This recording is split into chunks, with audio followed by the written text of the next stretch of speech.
All right, gentlemen, thank you so much for first of all, thank you all for your service, for protecting me and my family for the past 20 or 30 years, and for all the time that you dedicated to military service. I thank you on this Veterans Day. And thank you for taking the time out of your busy schedule to pop on my silly little podcast and to share your experiences with my audience. Thank you. You're welcome. Right. So fine.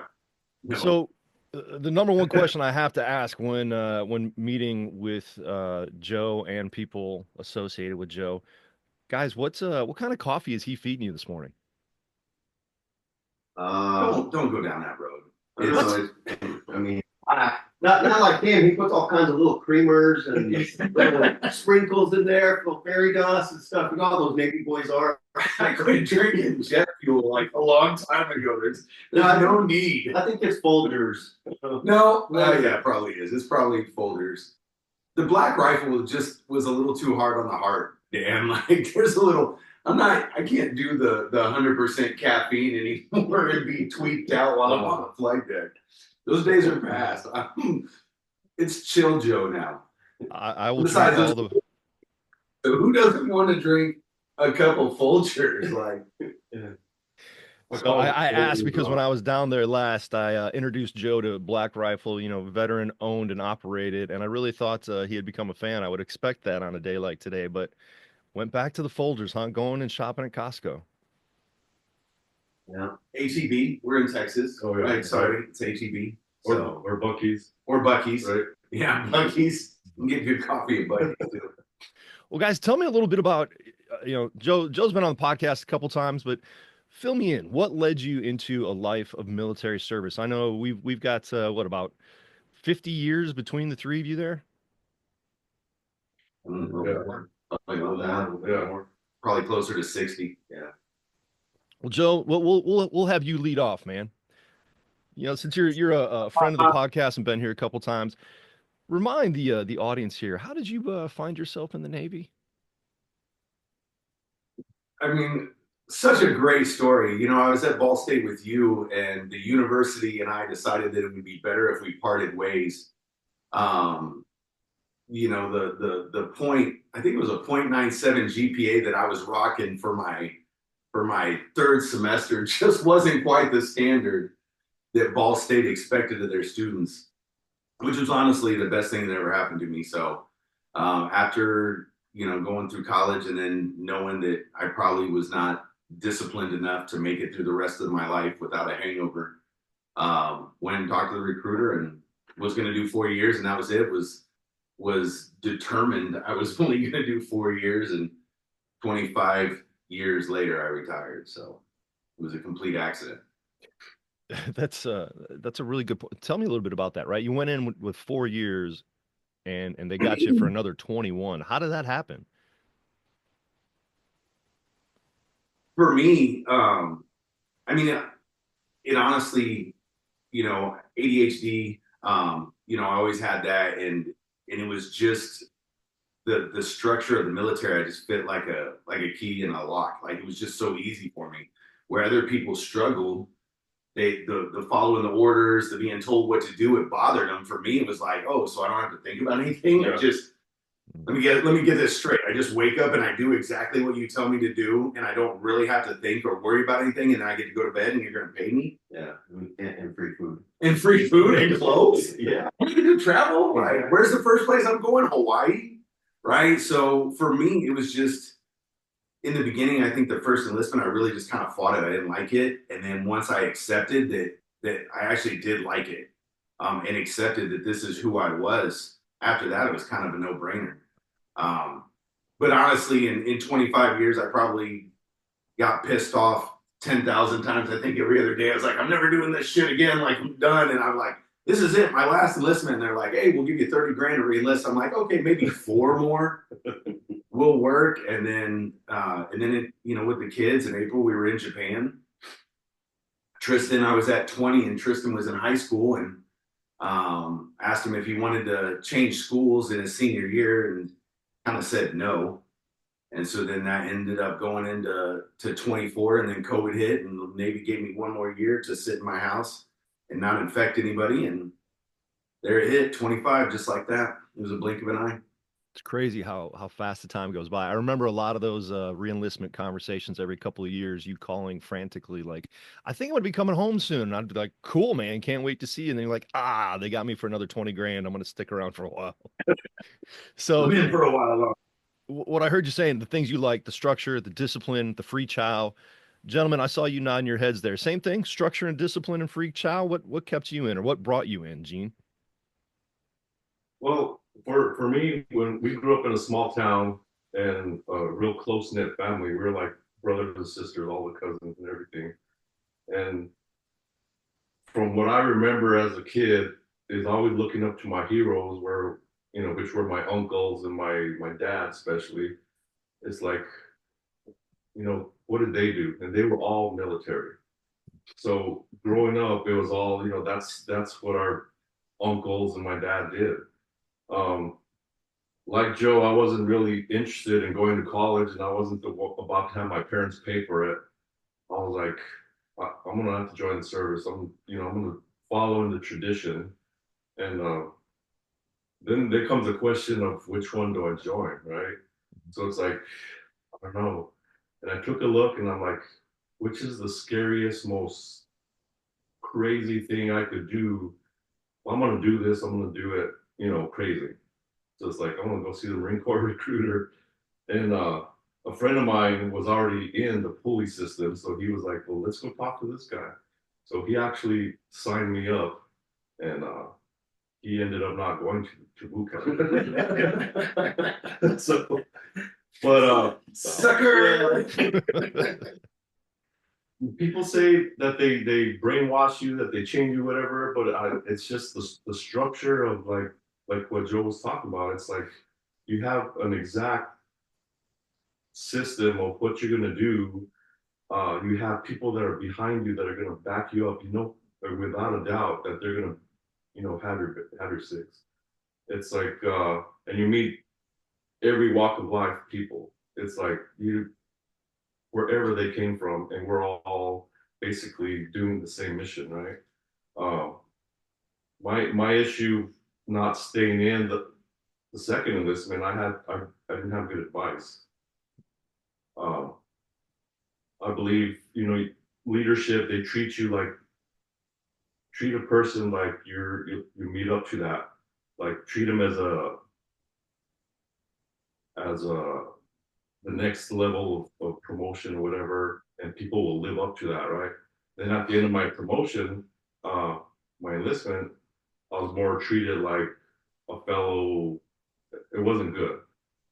So what I didn't know is I could have gone to another duty station and I could have re-enlisted and been happy in that other place. So I just got bad advice. So that's why I'm staying longer than that. Gotcha. I really like that idea, and that's one I talk about frequently. Is like when you treat somebody as what they could be, you help them to become Right. that. But when you treat them as they are, yeah, you lose out on opportunities and actually hurt them. So, uh, John Paul, you said you followed Gene into the military. Is that correct? Yeah, that's correct.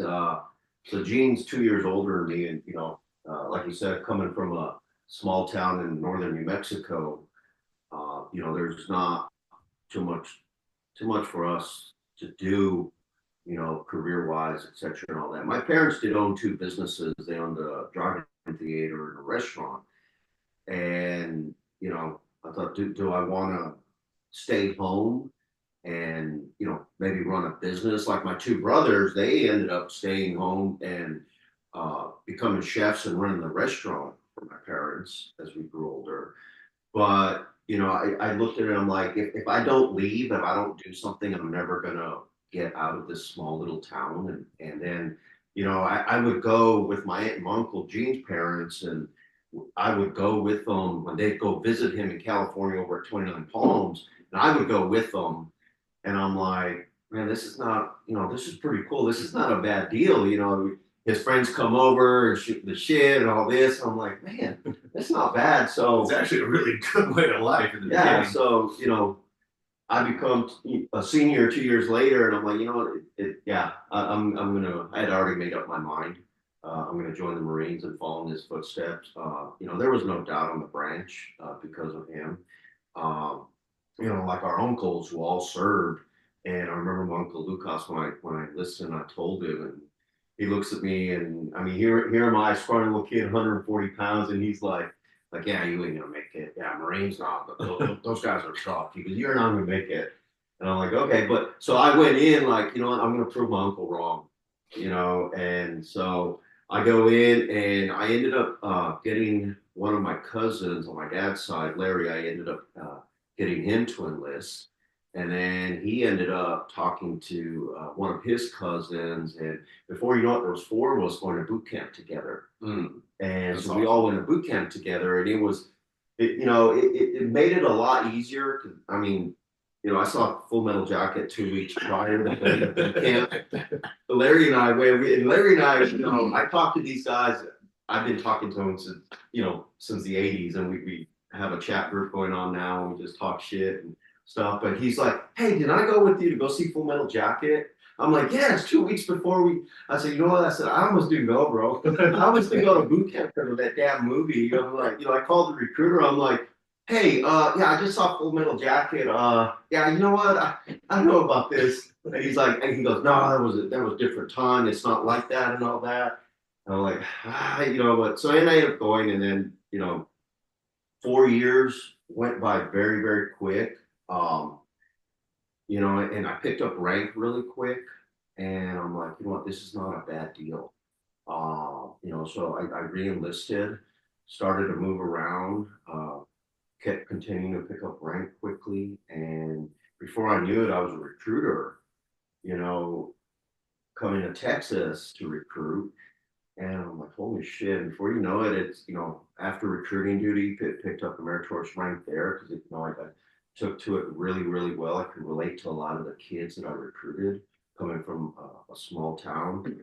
And, before I knew it, I'm back in the fleet. And now comes, do I want to stay enlisted or do I want to do something else? So I applied for a warrant officer program, and in the Marine Corps, a lot of jarheads out there, the warrant officer program is one of the most competitive ranks to pick up, so I put in a package, and where I knew I was a warrant officer, and 20 years later, 21 years go by, and I'm like, shit, now what? And So that's a I don't know if you great. were, What's that? I don't know if you were, but this is why I'm not a Marine. Okay, so when I was thinking about joining, remember we had that Marine recruiter come to the fraternity house, and he's doing it, and he started doing push-ups, and I was like, I don't want to do push-ups. And so I met the Navy recruiter. He's like, you want a beer? I'm like, I'm definitely joining the Navy. This is so much more my style. Like, there was no way I was joining the Marines. The dude popped down in uniform and started pumping out, like, you got to be the best of the best to be a Marine. I'm like, I'm not the best of the best. I'm mediocre, man. Where's that branch? They're like, well, you can drive the best of the best around. Okay. So that's why I joined the Navy. It was a beer. going back, we guys around. I always love that movie, A Few Good Men. Mm-hmm. Yeah. Oh, I love you, Navy boys. You always give us a ride when we got to go to war. Yeah. We'll drop you off. It's like Uber. We'll see you later. Just let us know when it's over. We'll be back. So, yeah, I was going to ask about that. We all know there's some very good-natured competition between the different branches. What do you two gentlemen think about Joe choosing a beer over push-ups? I mean, in my experience, that's Joe. I mean, knowing him for 30 years, that's the man I know. But I'm curious, what do you think about that? Yeah. It's obvious that trend did not change as I got older. So I had a brother, I think that's the biggest thing we have in common. And, April, their cousin and sisters, that, that's how we met. We were both in the military. My brother was already in the Army, doing special forces-esque stuff. My dad was in the Marine Reserves.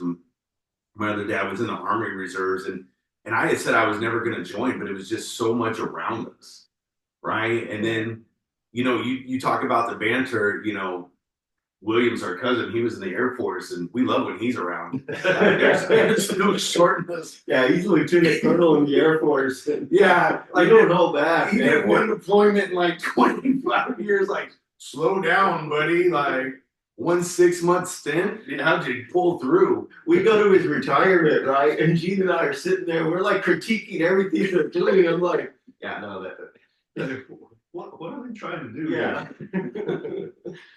The salute, like, do we up down? When do we salute? Like, they don't even know. It's the Air Force. And the funny thing is, I work on an Air Force base now, so I get to give those guys a lot of hell all the time. So does April. She works for the Air Force now. It's like every other weekend. It's like, well, we really need a family day. Everybody looks stressed out. I'm like, what the?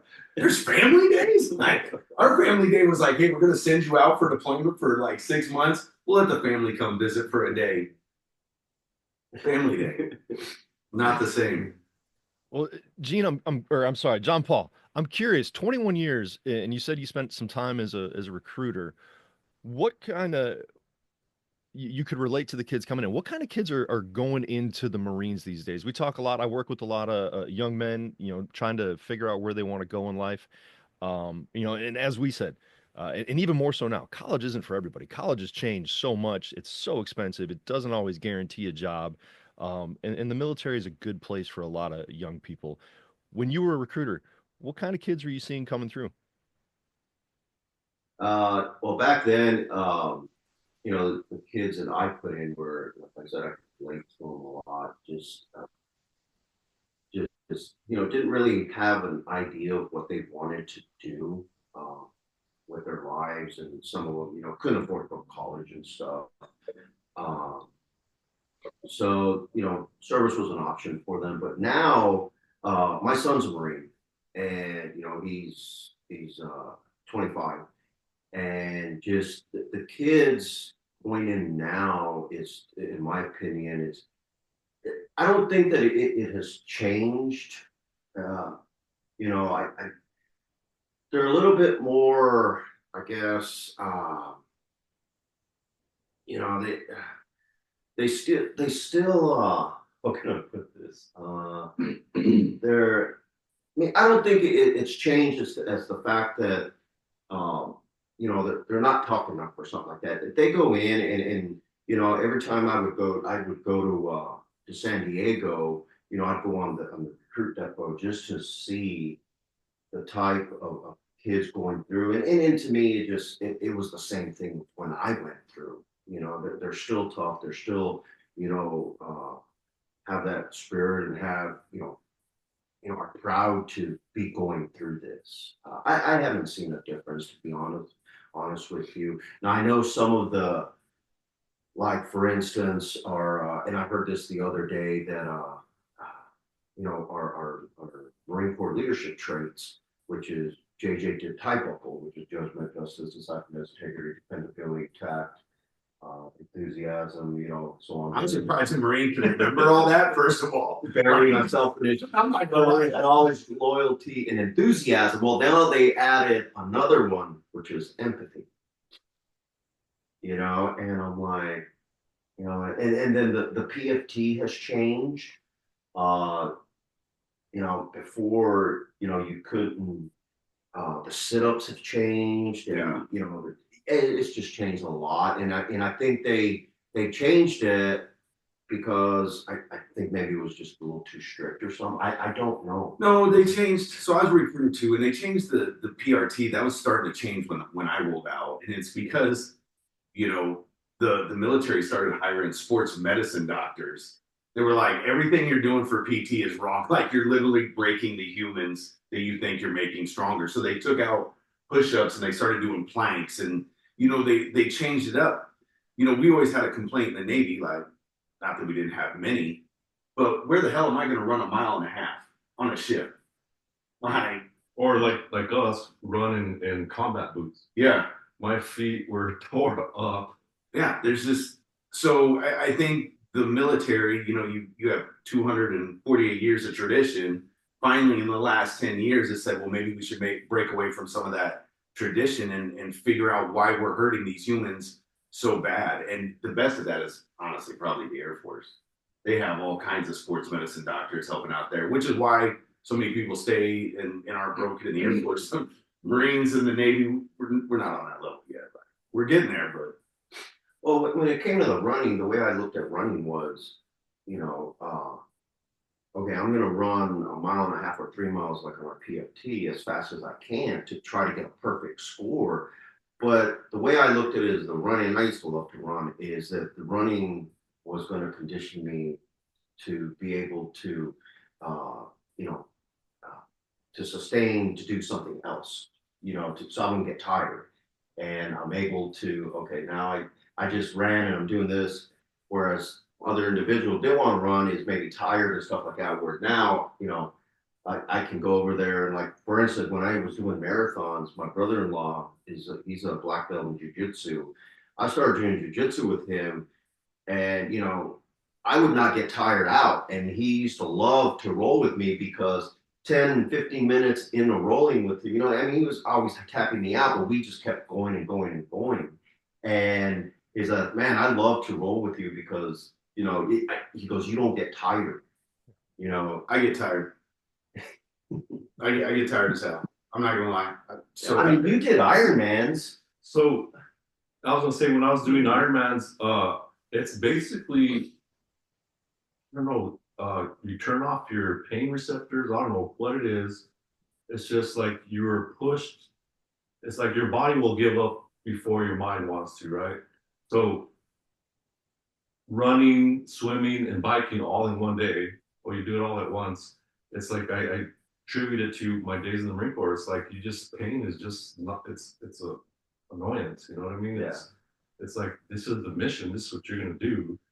Uh, Going in, I got some bad advice from my older cousins. They're like, you don't have to get ready. You don't have to get in shape. They'll get you in shape over there. Yeah, bad idea. Bad advice. Luckily, luckily, I went from a mile high elevation down to sea level, so I did okay. Yeah, we talk about that often, how physical fitness, pushing yourself physically, whether it's, marathons, Ironman, for some of us, it's just, 1 mile or a 5K, but right, that builds mental toughness, whatever it might be. And I know I prescribe that a lot in my office. Like, hey, you want to feel better about your depression or anxiety? Get out there and, walk a mile, then go run a mile, then do a 5K and build yourself up, whether it's running, swimming, whatever. I agree with you guys. Putting that in there. Now, I don't know about running a mile in combat boots, man. That sounds damn near impossible. Oh, my toes were numb at the end of boot camp, but I couldn't say anything because then they send you back and start you over again. It's like now I think they wear like real footwear. Yeah, I think that they changed that. But what did that teach you? Because when you talk about how it relates when you're out in the civilian world, how you're going to survive and how you relate to people, all that you go through, being broken down, saying, do this impossible task in 20 minutes when you know well that you're not going to get it done. It's just how can you handle the stress? So in stressful situations, I'm calm. It's like, I'm gonna panic. It's not gonna work. So I go through things calmly. Like, don't you care about that fire going on, that robbery going on, whatever? I care, but I'm just gonna take care of it. You know what I mean? I do. I love that idea, man, that you look forward, stress is stress, but you look forward to pushing through it. And that is just so healthy, right? Like life is stressful, get a helmet, right? Learn how to deal with it, push through it, get better. That's a great attitude, Gene. Thank you. So guys, you can't see it. I'm wearing one of my favorite veteran t-shirts. It's got the number 22 on it. You guys know what that means, right? Yes. Yeah. It's a terrible number. It's an estimated that 22 veterans commit suicide on a daily basis. And here you are with me. What keeps you what keeps you safe, sane, healthy? What prevents you from becoming a statistic? Well, I've always said life is so short. It's like I want to cut it short. Hmm. You know what I mean? And then I've had personal friends that this has happened to, and it's like the stuff, the things that they leave behind. It's terrible. I had a friend that I found out 6 months later that he has taken his own life, and I'm like, and I felt like I thought we were friends, and I thought we could talk about it, but doesn't happen. But for me personally, it's like I think about what I'm going to leave behind and things that I can have influence on in my family and in the world and whatever. It's like life is short as it is normally, naturally. So it's like I'm not going to end it soon. Yeah, it's like you said, life is too short. It's just have thoughts come up, you know, when you think about, okay, yeah, if I did that, what am I leaving behind? The people that are going to suffer and stuff like that. But no, enjoy life. And, for me, get on the motorcycle, going for a ride, and when I was Yeah, go to the gym. yeah, go to the gym, but running, I don't run marathons anymore. Just, my knees are shot and I tore a calf muscle doing a 50-mile race. And, it just, I go back then going for a run, just clear my head, and work for me now. I work for the Department of Justice and I've been there 17 years. And, I have a lot of service members that I work with. And, I love my job. I really, really love my job. And, going and seeing them every day and just, talking and shooting the shit and stuff like that, come to realize that life is really, really great.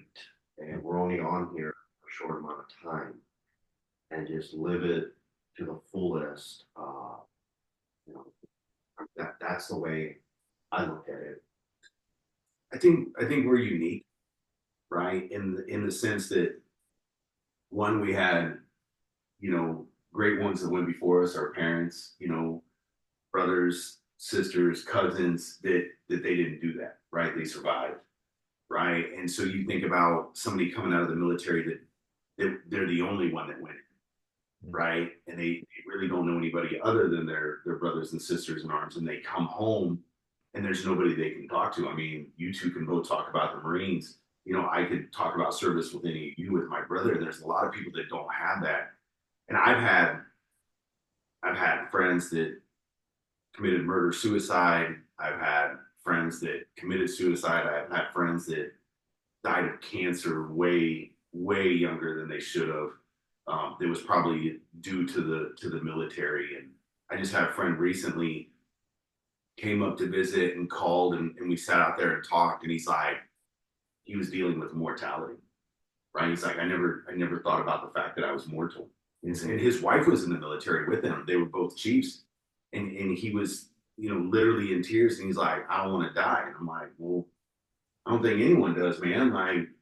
So live, and he spent the weekend up here and cooked some good food. And we laughed and played cards. And, I checked on him last week and he's like, that's what I needed. And I think for a lot of veterans, you just start going down this hole in your mind, right? And you just keep thinking about everything, what you went through, who you've lost, and you just start tunneling further and further down. And that's why they always say, reach out and talk to somebody, just find somebody to connect to. And I think we're fortunate because everywhere we look, there's a lifeline. Yeah, I had a friend that California that I served with, and this was a couple of years ago. And he has severe PTSD, and I get a call from another one of our buddies, and he's like, "Hey, so and so's not doing well, man. He's not doing well." So I mean, I spent, I reached out to him and talked to him, and I spent countless hours, late nights, early mornings into the next day, just talking to him, just shooting the shit about anything, and he was finally, I ended up putting him in touch with my cousin, who works with PTSD for service members and stuff like that. And now, he's doing great. He got some help and he's doing great. But yeah, he really didn't have anybody to talk to, just what he was going through. And I think that's it, for all the veterans out there, and I tell anybody I talk to, it's we're ultimately the link to try to get them to the help that they need. We had another friend, much the same thing, after we pulled out of Afghanistan, and he served in Afghanistan in the Marines, and then he transferred to the Navy. And knowing what happened in Afghanistan, he lost friends there, and for us to just pull out like that destroyed him, because it was, why did I go through that? Why did my friends go through? Why did they have to die if all we were going to do is just get jerked out just like that and leave it the same that it was before we went in ultimately? Yeah. And it was late nights, and it was talking. And I was like, dude, you got to talk to somebody. You got to get a professional. Like, come on, let's admit that you're not doing well. Let's admit that you need to talk to somebody who's a professional, because I'm not. Right, I'm the furthest thing from it. But us, as having gone through that, just talking to somebody who needs it and get them to the point where they realize they need professional help, and then that's when they really get better. We're never going to make them better. We're just this lifeline to get them to the point where they can go see who they need to. Yeah, that's We're the common thread. Yeah.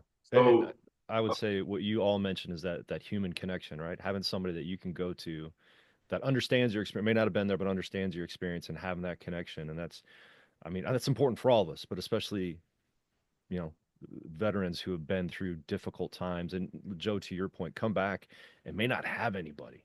I think that's such an important thing. And yeah, you get to play therapist before you get them to a therapist. So thank you. That's awesome.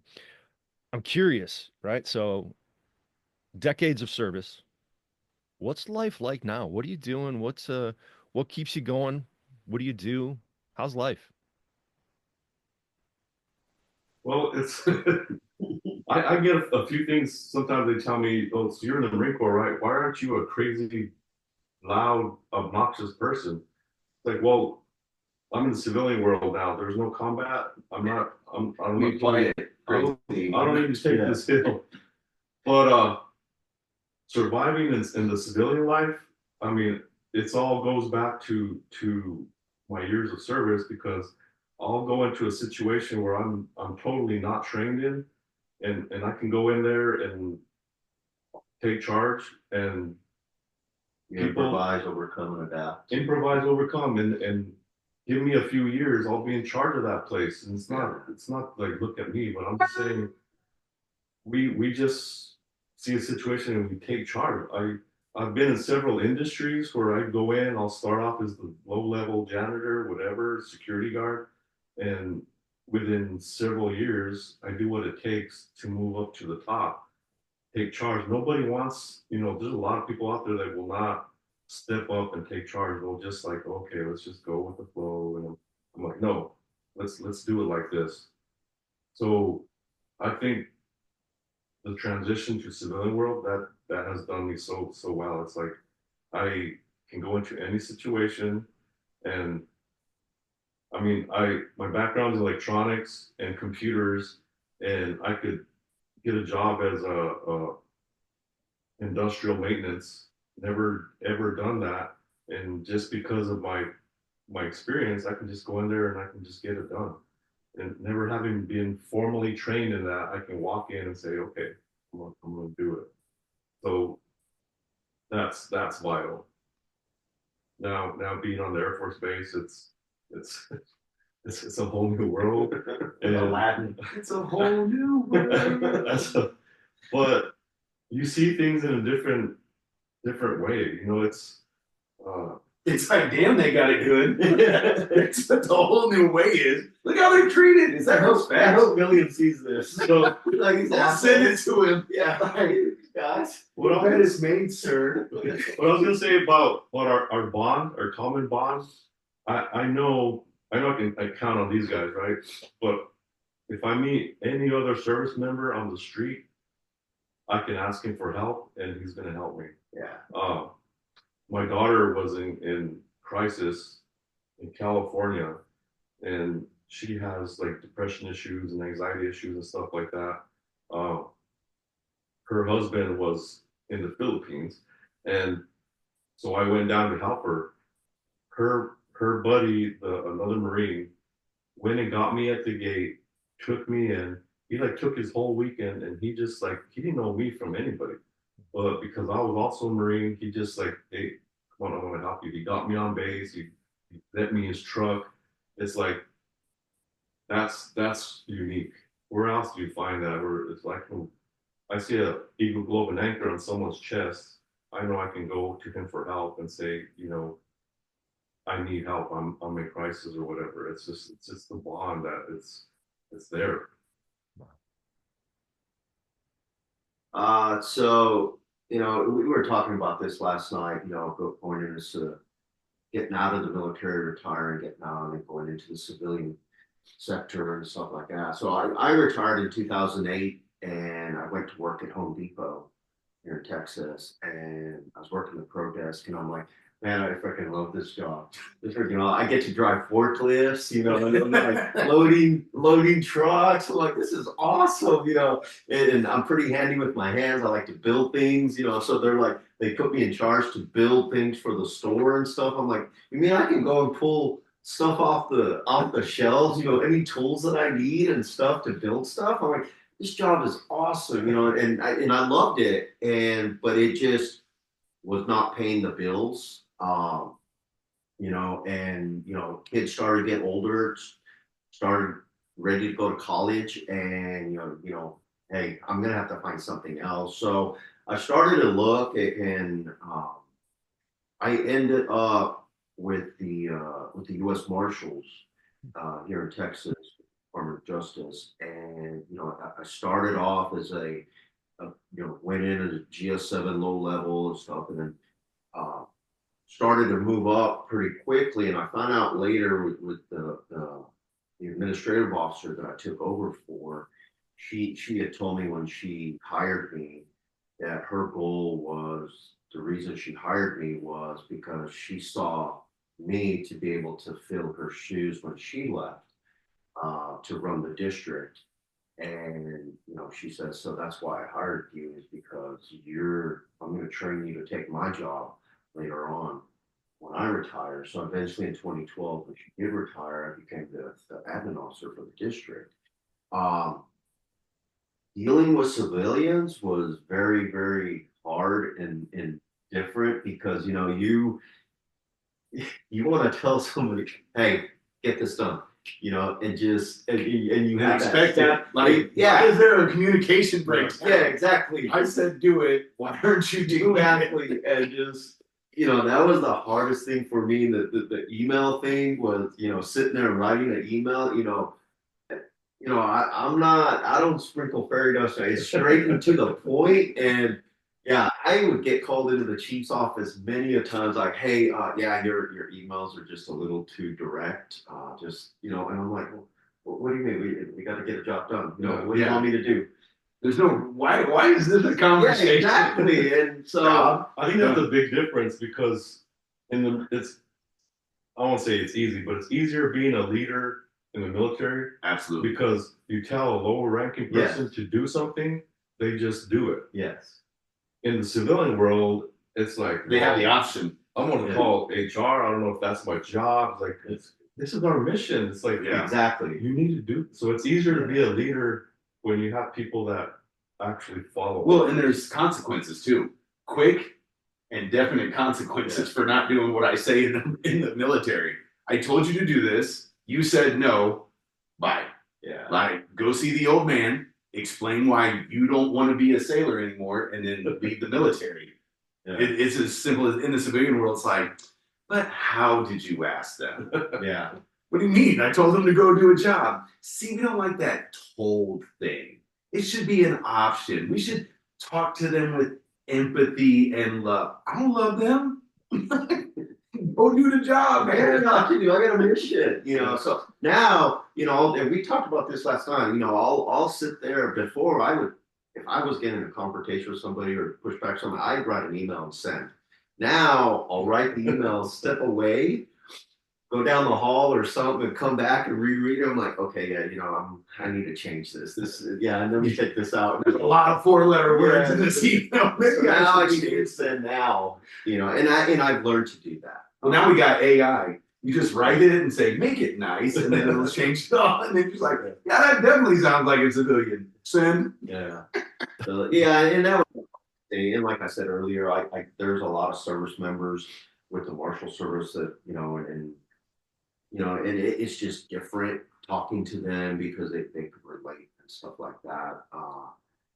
it's kind of funny when we get new employees, deputies come into the district, and some of the guys, they pass by and they'll show, oh, this is John, he's our admin officer. He goes, yeah, don't piss him off. Just whatever he tells you to do, just get it done.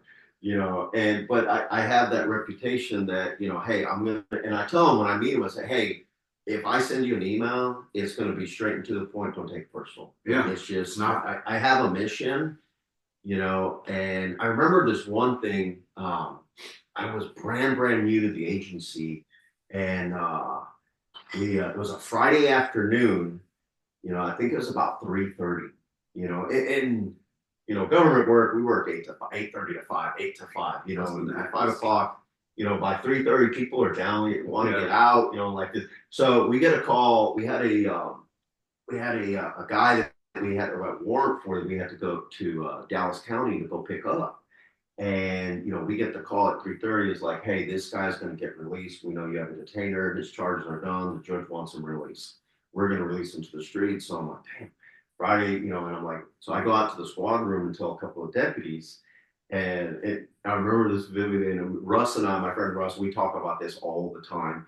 And so I got there. I said, hey, yeah, we got to go pick up so-and-so at Dallas County. It's about to get released. And Russ looks at me and he goes, man, it's already 3:30. He was like, never in the military. And he's like, yeah, you keep pulling this crap. You're not making any friends around here. And I look at it, I'm like, I'm not here to make any friends. I'm here to do a job. I got a job to do. So go and pick up this guy. So he looks at me and he's like, who the hell is this guy? I've been there like 2 weeks. Sure enough, they go get the guy. And sure enough, I get a call into the chief's office and he's like, hey, he's like, yeah, did you, tell Russ to do this? And I said, well, yeah, I mean, if the guy got to get released to the street, and I figured out that, okay, yeah, maybe, there's a different way to go about it, but it's like, the comment of hey, you're not gonna make any friends, or well, I'm not here to make any friends. I got a mission to do. This is my job. You're not worried about it. Yeah, exactly. I got family. Don't really need friends. I mean, they're cool and everything, but at the same time, like, just do the job. I would say, with the exception, and I'm not busting on the Air Force, I'm being honest. With the exception of the Air Force, the biggest thing that has helped me, and I think we have in common, is attention to detail. Yeah. Like, just having that attention to detail that we learn. So I've been mentoring, reviewing, leading this young woman, and she's out of college. She's a audit analyst, and I'm reviewing her work papers, right? So we assess a control and we write a work paper over it, and her attention to detail is garbage. She doesn't reread anything. She doesn't, and the first thing I conveyed upon her is, I want you to tell me what that work paper, who it says it's created by. She's like, oh, it's me. And I said, so you just put your name on a piece of paper and you're willing to put your name in jeopardy to send this up. You think it's perfect. She's like, well, no, I just, that's why we have somebody to review it. And I'm like, so the thought of a lot of people that don't go through the military is putting their name on something, that's just something you do. And it doesn't matter, and I'll send it up. But to us, you put your name on something, it means everything. Yeah.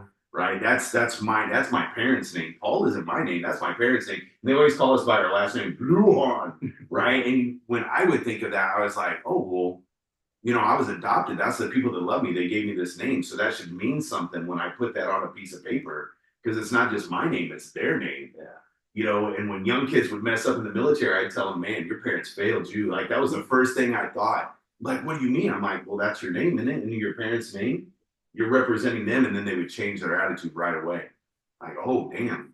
And I think in the civilian world, what makes us successful is you can go into any job and that attention to detail is there. We're gonna strive for perfection. You tell me to sweep a floor, the floor is gonna be perfect, right? I don't care what job, whether it's a shit job or the CEO's job, it's gonna be as perfect as I can possibly get it, because it's that pride in our name, that attention to detail that we take. Well, right, yeah, going back to Home Depot when I retired, I'm over there putting the 2x4s all covered in the line, everything perfect. And the guy, the supervisor, because what are you doing? I'm like, well, 2x4, just put them, covering a line. He's like, no, man, Just put them up there and just leave them there. Just, they're going to get messed up. Sure enough, somebody comes, pulls.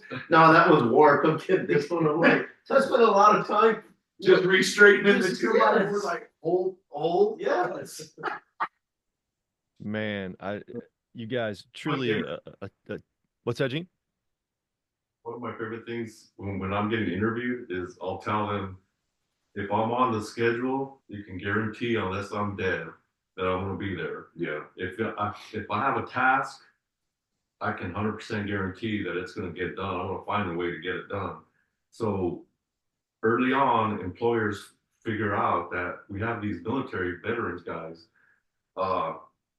I can give them a task, and I don't have to micromanage them. They're gonna get it done. It's like very soon they'll find out. It's like, well, which guy's gonna be here early? Which one's gonna get the job done? Which one's gonna, get it done like the way I like it? So that's a big difference. It's awesome, you guys. Truly, thank you. A testament to our military, to your personal service. Thank you so much. I do want to comment, Joe. I'm going to leave you with the story to share with these gentlemen later as we wrap up, because I know a group of men that listen to this podcast that wish you would have had that discipline around a stack of dishes maybe 30 years ago. But we still have photographic evidence right over there of that stack of dishes that would have begged for your discipline. But I'll leave it at that. Gentlemen, thank you so much. I appreciate, man, structure, discipline, and now because of your service, just such a life of meaning and keeps you going and probably keeps your brothers and sisters in arms going. Thank you so much for spending some time with me. I hope having an amazing day together. I am quite envious. I'm a couple thousand miles away. You guys sound like you'd be a heck of a fun hang today, but have an awesome time. Thank you again. And once again, thank you so much for your years of service. Rock, Semper Fi. We're gonna drink beer.